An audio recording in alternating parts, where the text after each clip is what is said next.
I'm always a woman, you know. I never leave being a woman. So that shows one way or another in the painting. But who is a woman?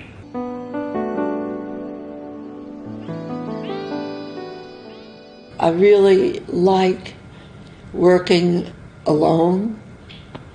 I like being able to be in the studio, nobody here, put on the music, you know, and to create an envelope of time and space that's just between me and the painting.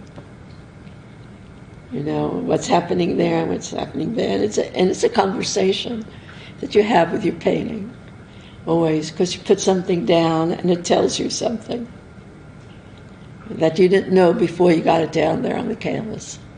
And then you get it down and it's there, and it talks to you. And it tells you what else you need. And then you go to the next stage. So it is that kind of back and forth that happens between you and the canvas, which is totally engaging always. I don't dislike art that was made in the 18th or the 19th century.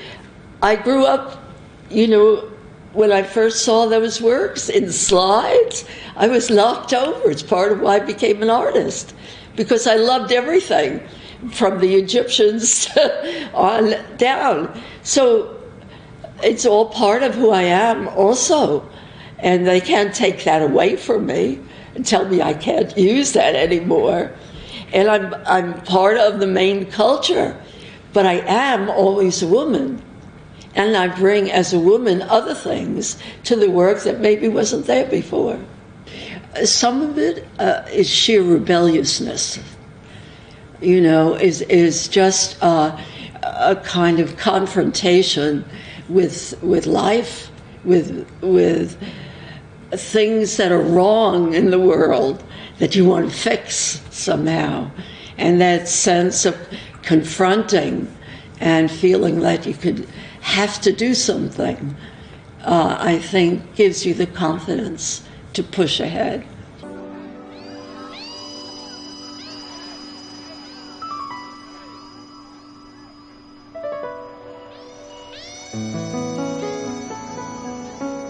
Part of it was sheer survival instinct of you had to be doing things to survive, so that pushed you forward. And I don't know that it was just that, but the confidence was perhaps coming from a home where you were nurtured emotionally. I lived in Madrid. I went to Madrid. I was an abstract expressionist, and I had a whole career there. I was there for 7.5 years, and the work was exhibited, and I traveled with the work to South America. It was exhibited in a museum there. So I had a whole background of a different kind of work, but living in Europe, in Madrid particularly, because Spain at that time was still Franco Spain. That was very much a certain kind of sexual and religious repression in that area. I started to understand how many of the things that I had to fight for to survive as a professional woman were really problematic institutionally in the whole structure of society. So I sort of became a feminist there, where things were so extreme that you didn't accept them as normal. Whereas in the States, the way we lived, it seemed to me that was just the way things were. It wasn't as if I could see that they needed to be changed necessarily. I thought there was something wrong with me, that I couldn't feel comfortable being myself under those conditions. So that was the background that forced a kind of change. And then I returned to this country right at the time when the women's movement was really coming into its own. And that was very important for me, because I came with my consciousness already raised. I didn't need to sit through those kind of consciousness raising sessions. I understood what all that was about, how things needed to change right from the very beginning. And I felt that the change needed to start in the sexual area. And so they were political meetings, essentially, of artists. And there were many women there who then split off from the main group. They got tired of being the coffee carriers, for the men. And they realized that the problems that they had were distinctive and different from the men's, and they had problems with those very men who were male artists, in terms of being seen as equal and as complete artists in the same way, with the same kind of drives. So that was the way it began. I think that the artist in Western society, more here in America probably than Europe, were seen as effeminate, right? They weren't real men in a certain sense. They liked culture, and they weren't the cowboy kind of image. And so that their whole sense of themselves as artists had to be defended, their sense of themselves as men, and that men made the culture, that men were the ones who women made babies and men made culture, and the whole nature-culture kind of dichotomy came into play in that. And women were part of nature.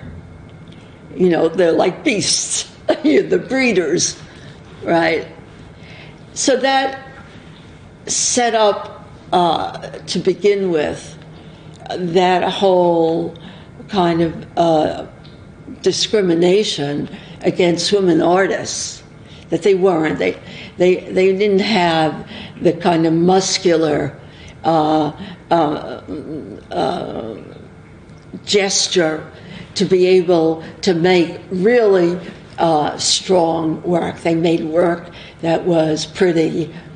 When I went to Spain, and I invited some male artists to my studio, they came because I was pretty, and they thought, and I thought, well, whatever they thought, I know.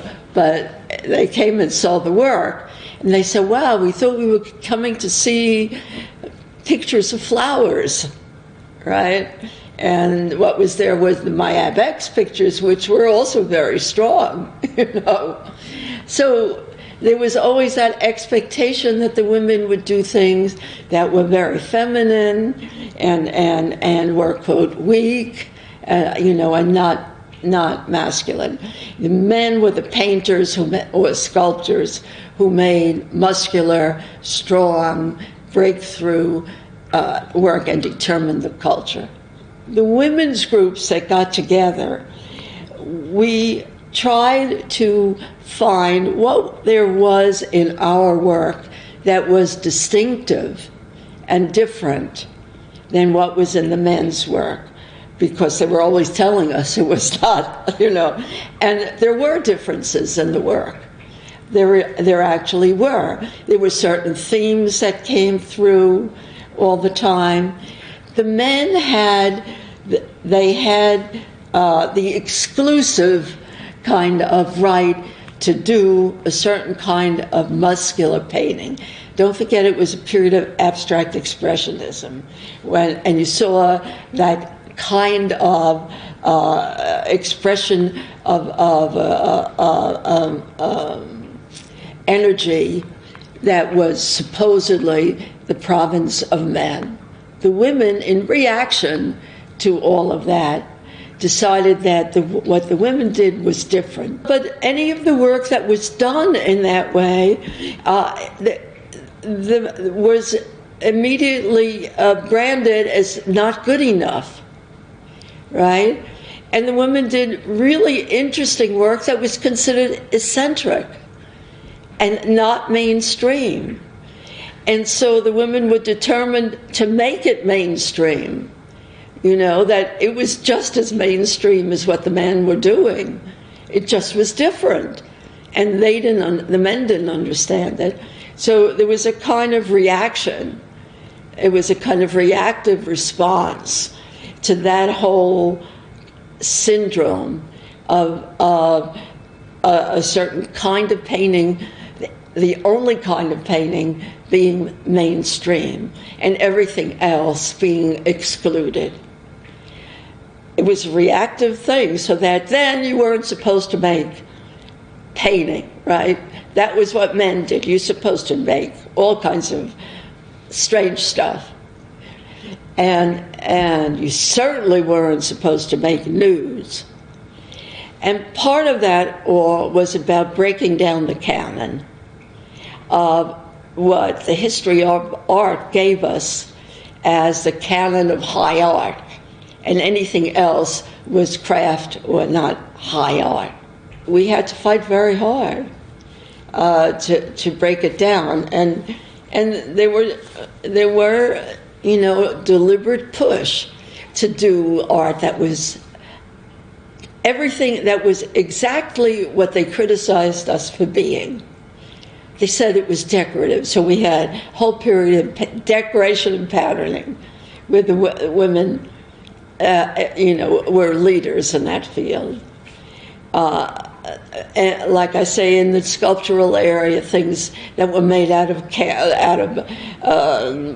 weaving and textile and so on, that all of that became the domain that the women excelled in, and that was pushed as feminist art. Consequently, if you made painting, why are you competing in their territory? It's their territory, and we don't want to deal with their territory. We don't want their territory to be high art. We want our territory to be high art. So it was that kind of thing. And the same thing with the nude. The nude was always made for the male gaze. We didn't have the word the male gaze then, right? But that's what I was dealing with. I mean, I was deliberately distracting the nude from the male gaze to bring it into what the female saw.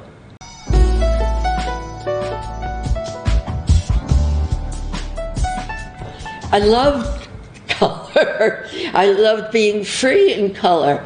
I only moved away from the color, from the abstraction, because I was so intent on making the image that gave the content that I cared about.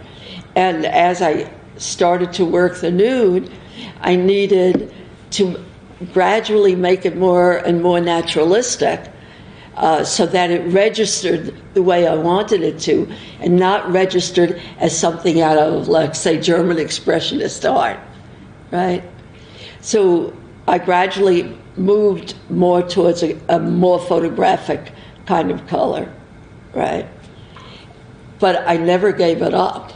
I always loved that color, and I always wanted to find a way to be able to use the color together with the kind of image that I needed to say what I had to say. And that's part of why the late paintings are probably one of the strongest groups that I have, because I finally figured out how to do it in a way that both registered, both the content and the image, plus the abstraction and the color that I always like to use. I always want a painting to have what I call bite, you know, to not be too pretty, to not be just beautiful. it has to have an edge of some kind to satisfy me. So if I lose the edge and it just becomes, a kind of aesthetic experience without any edge, that doesn't satisfy me. When you worked on something that you couldn't make it happen and suddenly you find the way and you say, oh my God, look what I did. Isn't that wonderful? And that's the pleasure of it, the magic of it. It's always magical. I mean, I want to have an aesthetic experience.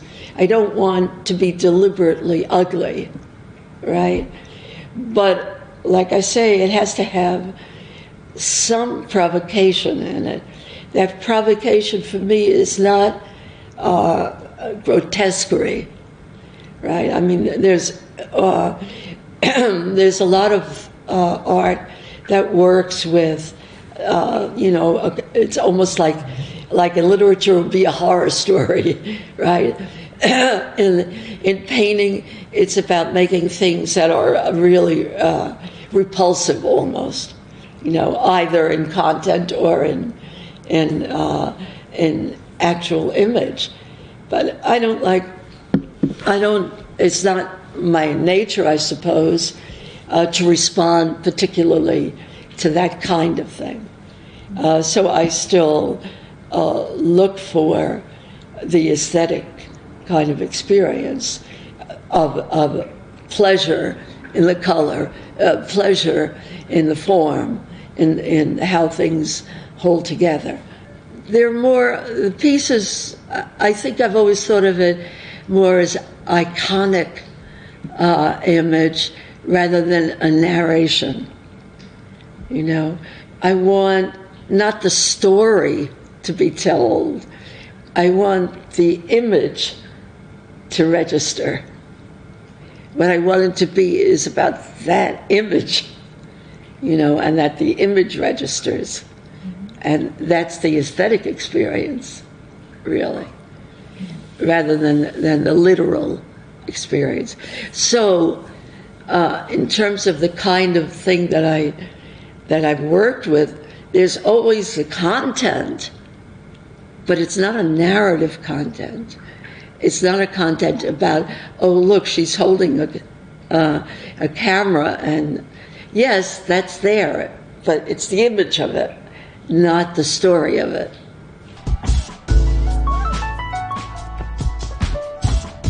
Destabilizing the view and the viewer. Who's looking at who, right? Which is part of what I started with, in a certain way, when I started working the nude, right? So one understood that in the history of art, the whole history of the female nude was displayed for the male viewer.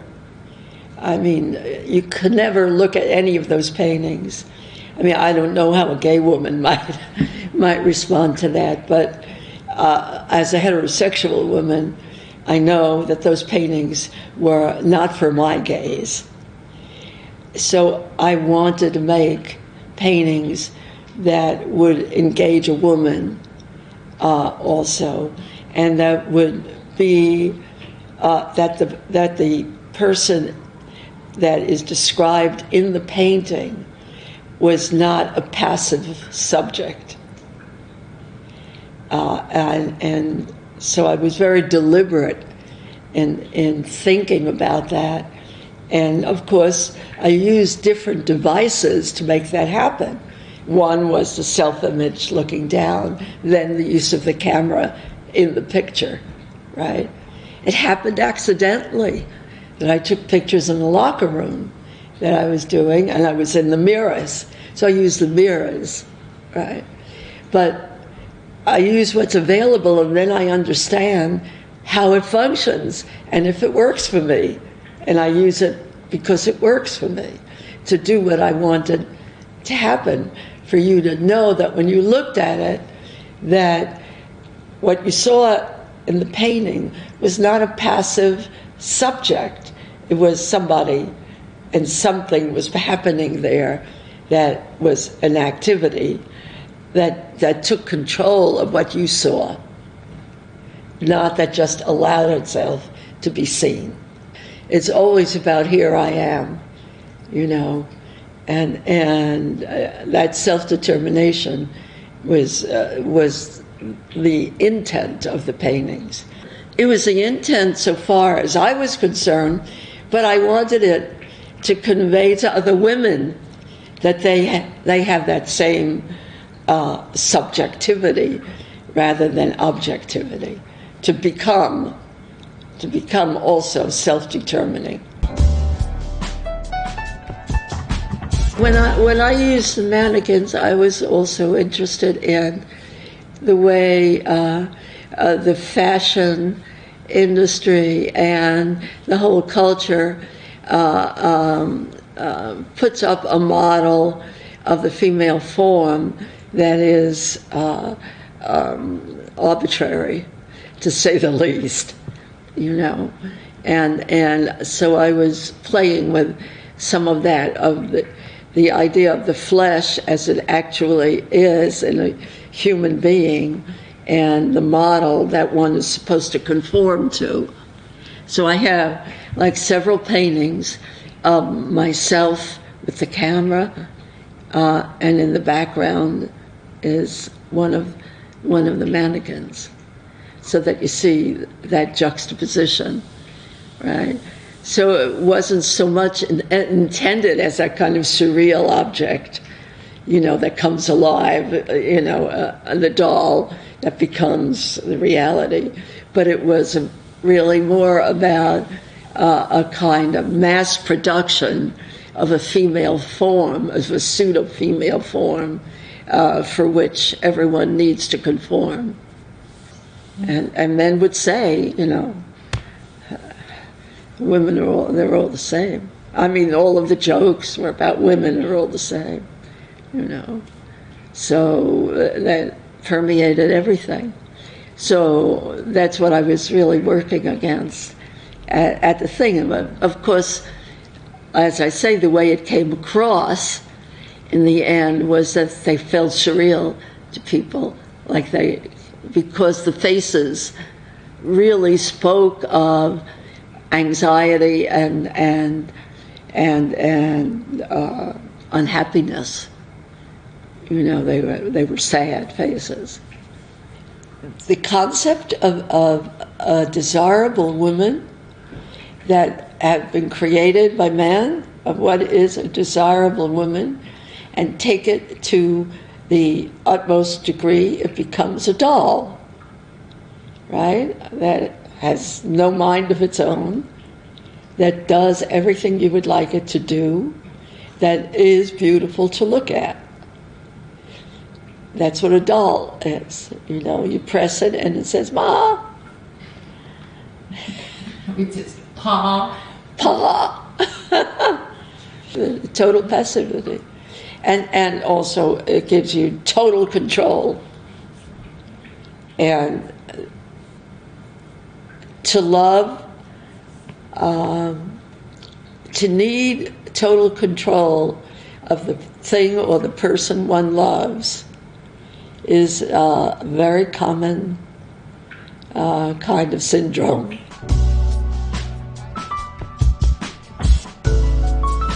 You take a big risk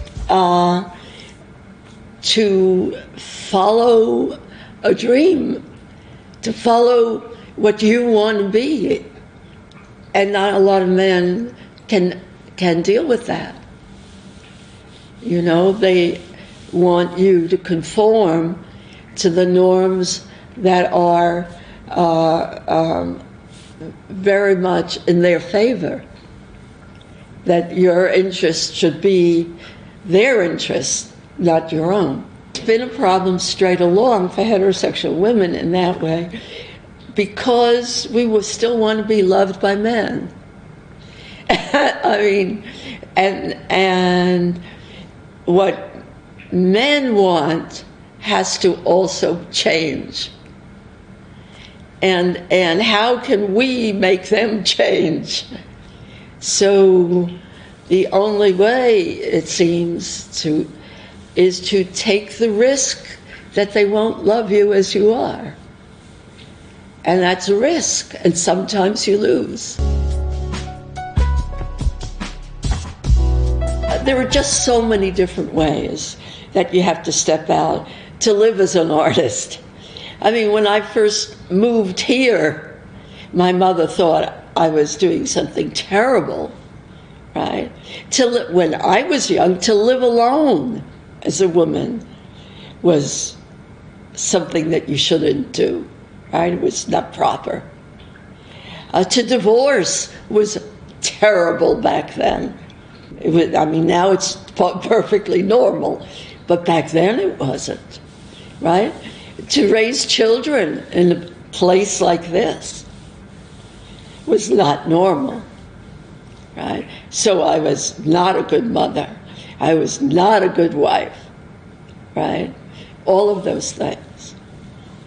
So in every way, you're put into a box of what you can do and what you can't do, you know? And those restrictions become overbearing and change what you're able to do in a very real way, not just because they're external restrictions, they become internal, that you internalize those restrictions. And that internalization is crippling. How do you resist that? There are just, I don't know. I mean, I think young women now are a lot more rebellious than they used to be, but they still, you just look at what fashion does.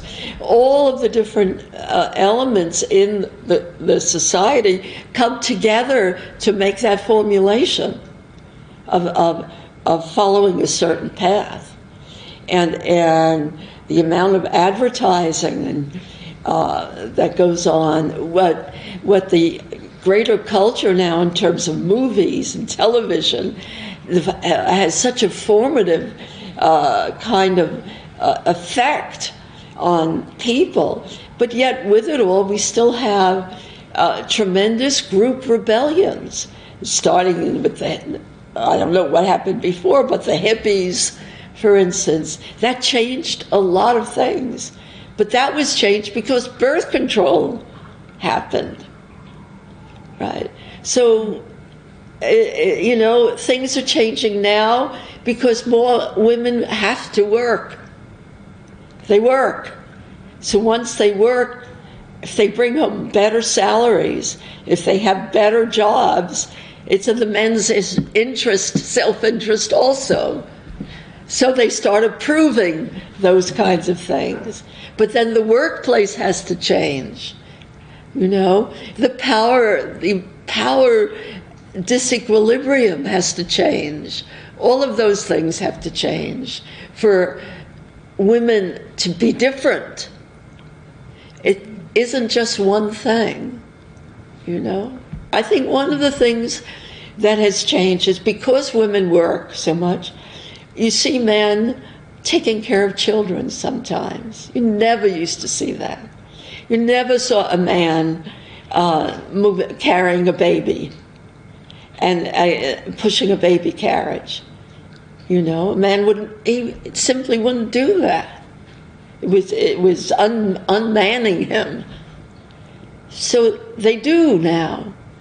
So they have contact with children now with some of the work that women do all the time. And that changes the way they see the women. And it changes the way the children see the men. Right? So the next generation then is somewhat different in terms of what they consider normal. And it's a gradual kind of evolution. And there is that evolution. Women today are different than they were in my day. Not enough, not everywhere, but nevertheless, it's very different. Let me tell you, it's different. It's education from day one, you know, from in the bathroom where the baby is being bathed by the man rather than the woman, because the woman isn't home yet, right? It's all of those things change the way we see each other. And I think young men are a lot more open to women as people than they were, the young people.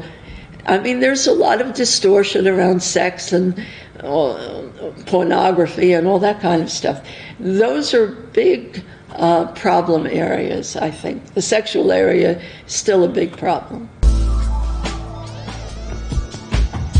The women have internalized some of male desire, right?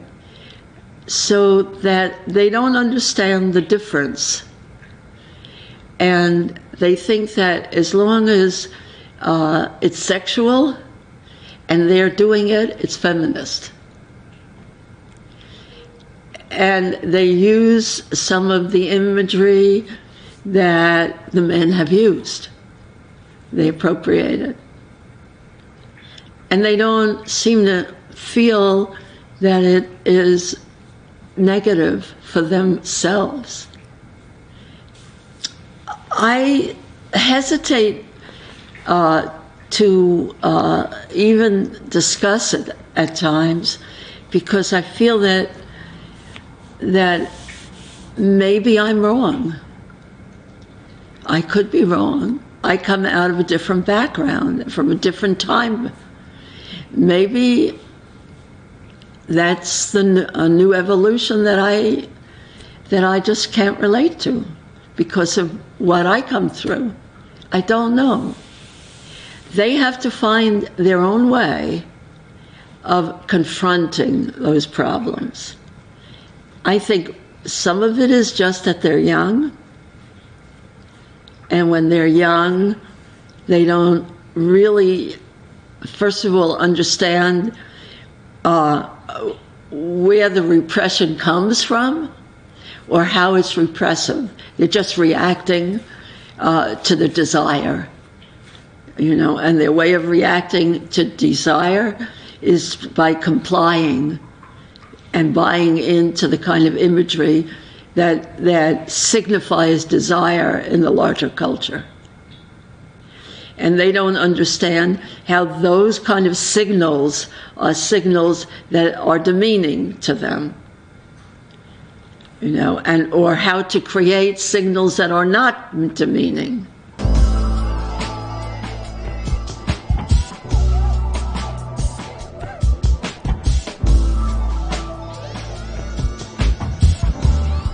You give them permission.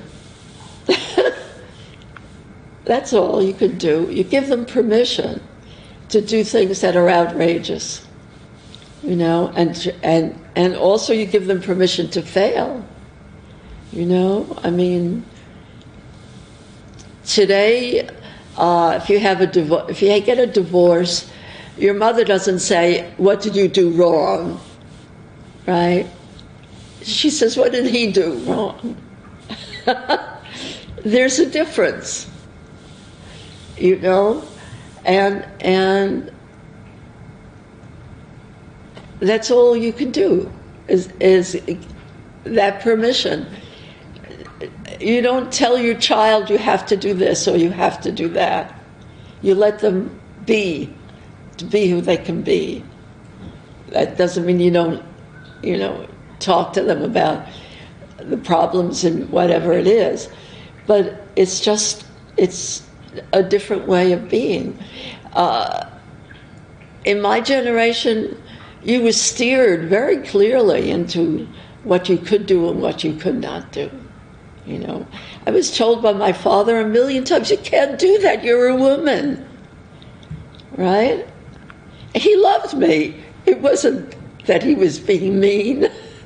He was trying to help me, to be happy. "You'll never be happy doing that," he said. "A woman can't be happy that way." When he walked into this place, he said, "Oh my God, how did you do? You can't do this, you're a woman." I said, "I just did it, Daddy." So there's that. There's all that. But I think part of it is that you asked me before, how did I get the confidence, right? I know he would love me no matter what. So I knew I had that. That if I failed at something, he wouldn't stop loving me. Women today have a lot more possibilities for becoming themselves than at any time previously. So one has to take hope from that, and not feel like it's an impossible task. It's not impossible. It just means that people have to be conscious and have to work at it. It doesn't happen by itself. It means people have to stand up and push.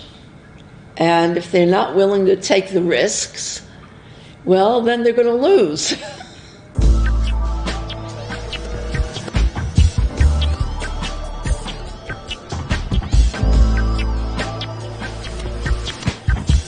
If I didn't have my art, right, what would I do? What would I be? It's part of my identity. So it identifies me to myself. This is who I am.